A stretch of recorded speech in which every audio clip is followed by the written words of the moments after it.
Good morning everyone, I'm Annie and, well, my contemporary romance shelf has been growing.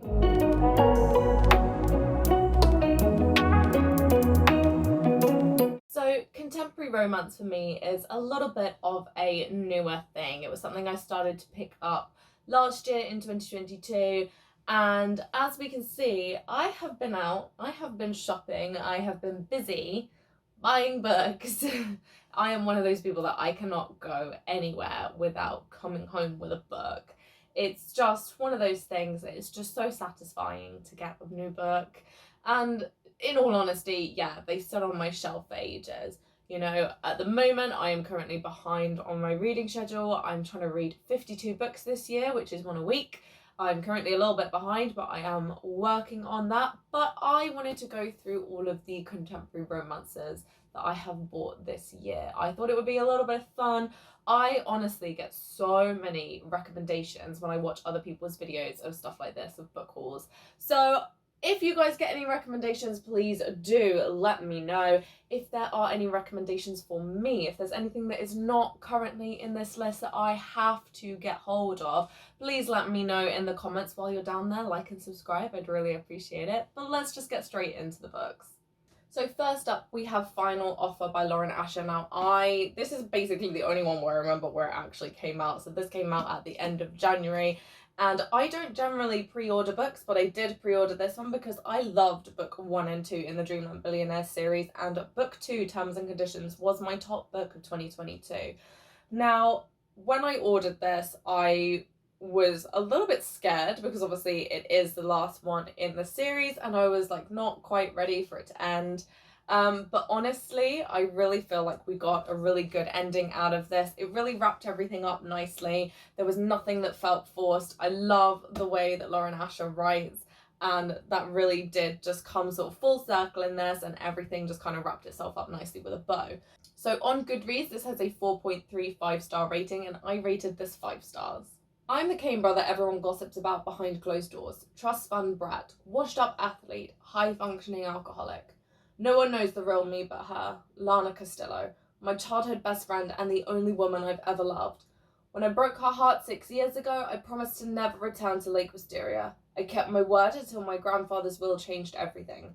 To receive my inheritance, I was tasked with spending a summer at the family lake house before selling it. The request was simple in theory until my entire plan blew up on the very first day. Turns out, Alana doesn't just live at the house, but she claims to own it too.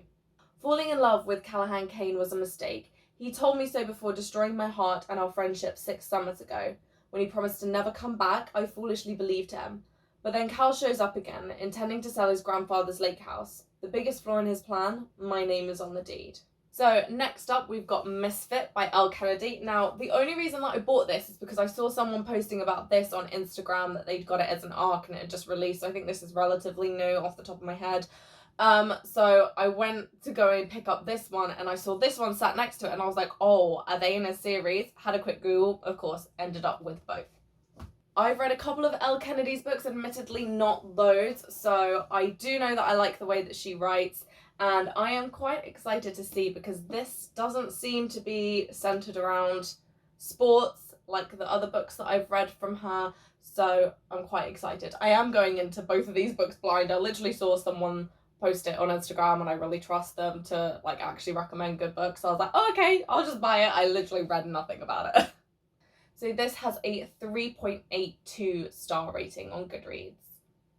RJ's senior year is going to hell. He's been sent to Sandover Prep, an ivy-covered all-boys boarding school for rich delinquents. Knowing that a misfit hacker like him will never belong at a place like Sandover, RJ decides there's no point making friends or trying to fit in. That is, until he meets a gorgeous girl in the woods on campus. Sloane is pure temptation with a sharp tongue and ice princess attitude RJ is determined to crack. Except there's a catch. Sloane is the headmaster's daughter and forbidden fruit. Good thing RJ doesn't believe in rules. Their connection is impossible to die, and he's going to win her over if it kills him. Unless her ex-boyfriend kills him first. The ruling king of Sandover will stop at nothing to get rid of his competition. If RJ wants to survive prep school and win Sloane's heart, he needs to get people on his side, and fast. Now, when I was going through Goodreads and working out sort of where these books were rated, I actually saw that these two originally had matching covers, And I'm a little bit sad that the covers don't match. Covers are kind of a bit of a hot topic in this house. I go on and on about covers and redesigned covers and changing in the middle of a series, and it absolutely annoys the living daylights out of me. I will be discussing this in a video at some point, but not today. So these originally had 2 matching covers. If you can find the 2 matching covers, good for you. I unfortunately do not have 2 matching covers. I'm a little bit annoyed about it. However, by the looks of it, they're kind of is one of those standalone series where each of the books is about different people. So at the same time, I'm not that mad about it. So the second one is obviously called Rogue, which has a 3.88 star rating on Goodreads.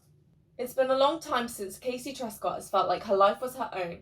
After the car accident that nearly cost her everything, she's used to her family's coddling and the relentless whispers at school, no matter how much they sting. After all, she's found a safe harbour in her budding relationship with Sandover's golden boy, Fen Bishop, or so she thinks. Beneath Fen's pretty party boy surface is a dangerous truth about the night Casey almost died. He thought lying to her was the right thing to do, but when secrets start to shake loose, he might just lose her for good, because Casey is done being taken advantage of. Grasping for the control she's been missing, Casey finally snaps, telling off her bullies, gallivanting with rebels and playboys, and shirking her headmaster father's strict curfews, despite the consequences. A desperate Fen must ally with his stepbrother RJ and other Sandover delinquents to uncover the full story of Casey's accidents and the ones responsible if he hopes to win her back. But what happens if Casey is no longer the same girl he fell for? Is there any hope for a future if she's gone rogue for good? So these are way more connected than I thought. Whilst they're about different sets of people, we've got step siblings and direct siblings in each of these, which I kind of love when you get sets of stories that kind of go through the sort of family tree. I think it's really cute because then you get to see kind of the continuation of other people's stories within a new story, which I love, which is why I love Jolie Vine's books, because that's basically what she does with the McRae family, and I live, breathe and die for the McRaes. I've said it before, I'll say it again. Next up we have Set on You by Amy Lee. Now again, this was another one where I saw this one first, I picked up this one, and then I was like, oh wait, this is in a series, so I went back to grab this one. And I have read this one and I loved it. I rated this 5 stars, but overall it does have a 3.67 star rating on Goodreads. The biggest reason that I loved this book was because I feel like there's so much more to it than just the love story that's in this. I love the love story. I think it's really adorable. It's not majorly spicy, but there is still a fair bit in there. But it was the fact that this went into more of her life as a social media influencer, and we saw how that affected everything from her relationship with herself to her relationships with other people. And I think that there was so much more to this than just a romance, and that was what really ticked the box for me. Curvy fitness influencer Crystal Chen built her career shattering gym stereotypes. After a recent breakup, she's little time left for men, instead finding joy in the gym, her place of power and positivity. Enter firefighter Scott Ritchie, the smug new gym patron who routinely steals her favourite squat rack. Soon, sparks start flying. As the ultra-competitive foes battle for gym domination, the last thing they expect is to run into each other at their grandparents' engagement party. And in the lead up to the wedding, Crystal discovers there's a soft heart under Scott's muscled exterior. Bonding over family, fitness, and cheesy pickup lines, she just might have found her person. But when a photo of them goes viral, savage internet trolls put their relationship to the test. Are they strong enough to get through it? So like I said, I love series that go through the family tree. So we just had Crystal's story, and we're getting her little sister Tara's story, who is also a bit of an influencer, but she is a bookstagram influencer. So we're getting that little bit of difference, and I'm really excited to read this one. I haven't started it yet, but because she's obviously a bookstagram influencer, I feel like there's going to be so many things that you're only going to understand if you're in the book world, which of course we are. So I'm like pre-obsessed for this. This has a 3.90 star rating on Goodreads. Tara Chen has had her heart broken 10 times by 10 different men. Nevertheless, she's still determined to find her perfect match. The only problem, Tara is a romance novel obsessive and her standards are sky high. Aren't we all? Modern dating apps have killed the meet cute, so Tara decides to revisit her exes in the hope of finding her very own trope-worthy second chance romance. And every heroine needs a sidekick, so she enlists her new flatmate, firefighter Trevor. Trevor Metcalf is the first to rush into a burning building, but the last to rush into a relationship. Love just isn't his thing. But the more time they spend together, the more Trevor appreciates Tara's authentic, dramatic self. Can they break the habits of a lifetime and give their spark a chance? So we have another little set here, and you're gonna find that I have a habit of doing this. I always buy the second book first and then go back and pick up the first book. So I did buy the American Roommate Experiment first, but the first one in the series is The Spanish Love Deception. So this is a book that is so seriously loved. I've seen this so much over social media, and it has an extortionate amount of reviews on Goodreads, but overall it does have a 3.90 rating. A Wedding in Spain, the most infuriating man, and 3 days to convince your family you're actually in love. Catalina Martin desperately needs a date to her sister's wedding, especially when her little white lie about her American boyfriend has spiraled out of control. Now everyone she knows, including her ex-boyfriend and his fiancé, will be there. She only has 4 weeks to find someone willing to cross the Atlantic for her and aid in her deception. NYC to Spain is no short flight, and her family won't be easy to fool. But even then, when Aaron Blackford, the 6'4", blue-eyed pain in the ass, offers to step in, she's not tempted for even a second. Never has there been a more aggravating, blood-boiling, and insufferable man. But Catalina is desperate, and as the wedding gets closer, the more desirable an option Aaron Blackford becomes. Now, I really like the fact that just after the blurb, we get a little bit that says, The Spanish Love Deception is an enemies to lovers fake dating romance, perfect for those looking for a steamy slow burn with the promise of a sweet happily ever after. And I really love that because it gives you a bit more of an idea as to what you're letting yourself in for if the blurb didn't already give enough of it away. And obviously, the reason that we read romances, or the reason that I read romances, is for that happily ever after. So I love the fact that it literally guarantees it for you. I'm obsessed. Now, I don't know for sure, but I have a feeling that these two are connected by best friends, because when we read the blurb, it does talk about Lana, who's best friend to our main character, Rosie Graham. Now, this isn't really the sort of sister family kind of thing, but best friends are, for all intents and purposes, basically your chosen family. So I'm gonna let it slide, I'm gonna let it sit in with the rest of the gang. This also has a 3.90 star rating on Goodreads, so we're getting a nice bit of consistency between these two, but this has a lot less ratings. Sometimes love just needs a little inspiration. Rosie Graham has a problem. A few, actually. First, she quit her well-paid job to focus on her secret career as a romance writer, only to enter a creative slump. Then the ceiling of her New York apartment falls in. To make matters worse, when she heads to her best friend's apartment, she finds that Lena has already lent the studio to her cousin Lucas, who Rosie has been, for lack of a better word, stalking on Instagram. When Lucas suggests that they share the small space, Rosie discovers he strolls around the place in a towel, has a distracting grin and an irresistible accent, and cooks meals that are just as tempting. Then he learns about Rosie's writer block and proposes an outrageous idea. He'll take her on a series of experimental dates to reignite her literary muse. This shouldn't be a problem because Lucas's stay in New York also has a deadline, but she might find it hard to write now the research is so much more fun. Next is Love on the Brain by Ali Hazelwood. Now, I picked this up after I'd read The Love Hypothesis, which I really did enjoy, and I have already read this one.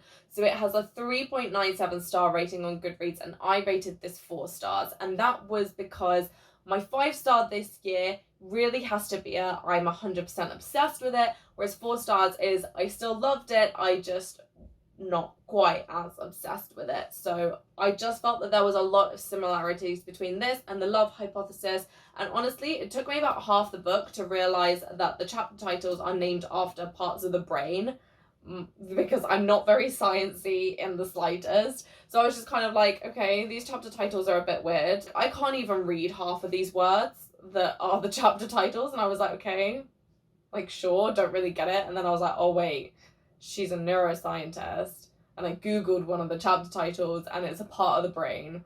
So if you're reading this and you're confused as to what it is, they're parts of the brain.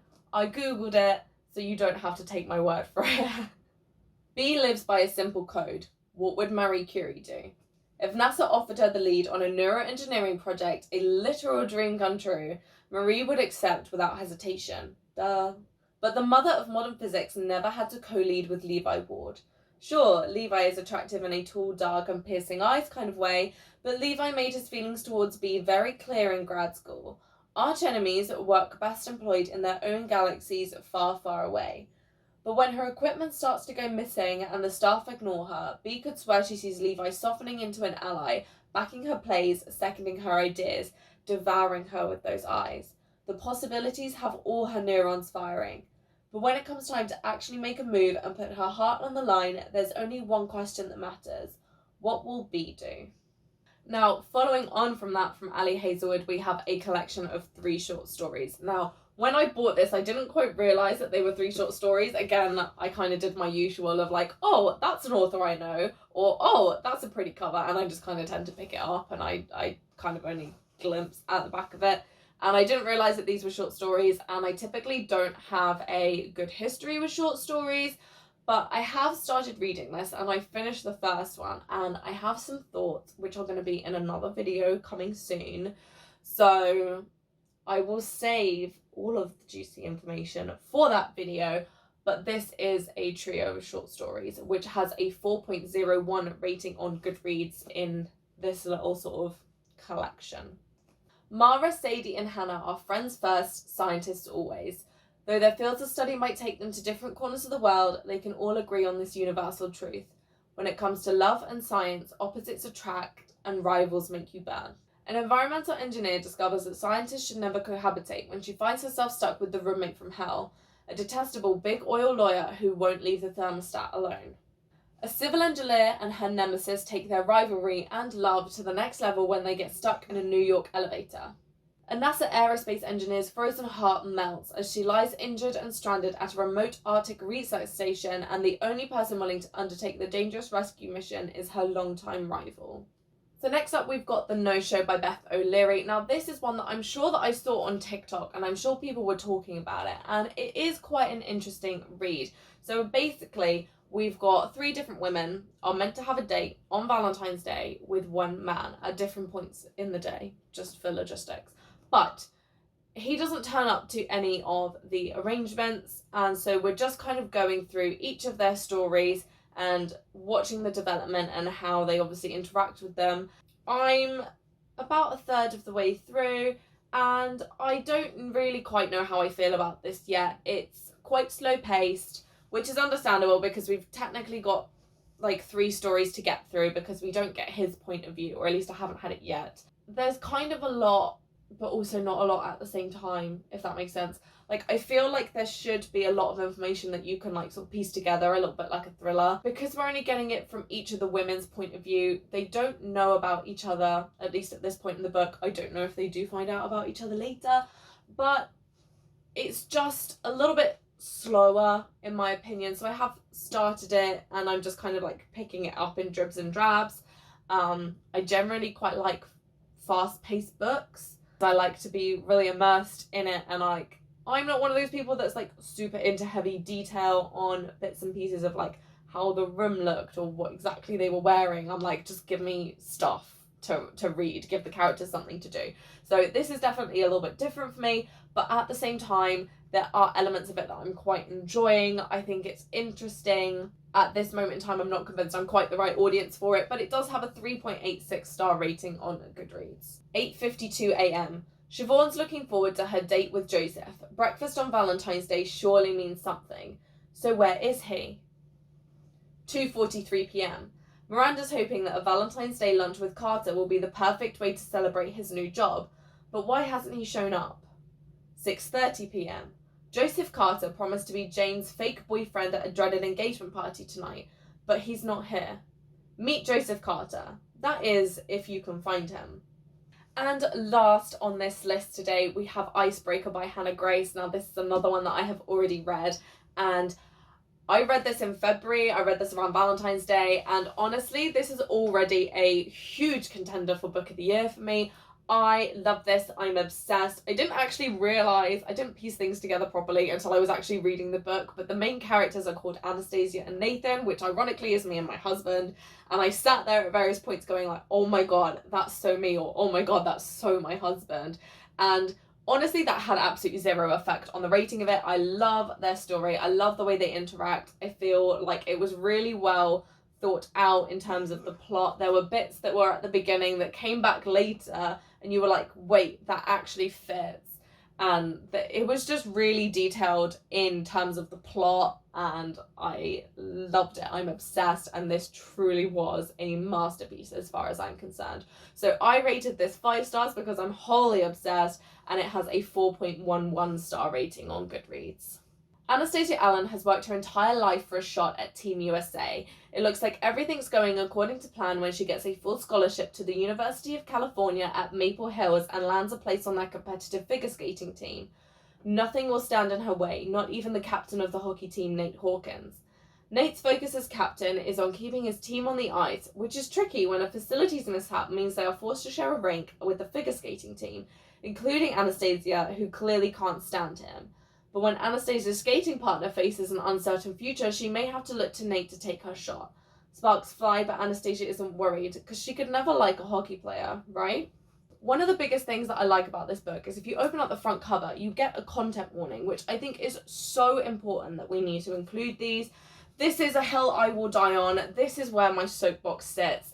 I want content warnings in books. I think they're super important because if you've experienced something, you might not necessarily want to read about other characters experiencing that same thing, or there might just be certain things that make you uncomfortable that are in books. So I have included content warnings on my book. I am 100% an advocate for content warnings, and I think they really should be used in self-publishing, indie publishing, traditional publishing, whatever it is you want to publish as, even if it's just a fanfic online. Content warnings really can make or break it, and I'm so chuffed that we have a content warning in this book. So Icebreaker is intended for adult readers only. It contains mature themes and sexually explicit content and is not intended for readers younger than 18 years old. This book also contains a focus on eating habits. So there we are. These are all of the contemporary romance books that I have bought thus far this year. I have bought some other books that don't fall into this category, so if you do want another book haul video, do let me know down in the comments down below. Like I said, if there's anything missing off of this list that I absolutely must have, then please do let me know. My social media links will be down below. I have re-picked up Instagram. If there's anything missing, let me know. If you take away any recommendations from today, let me know. And I will see you guys next time. Bye.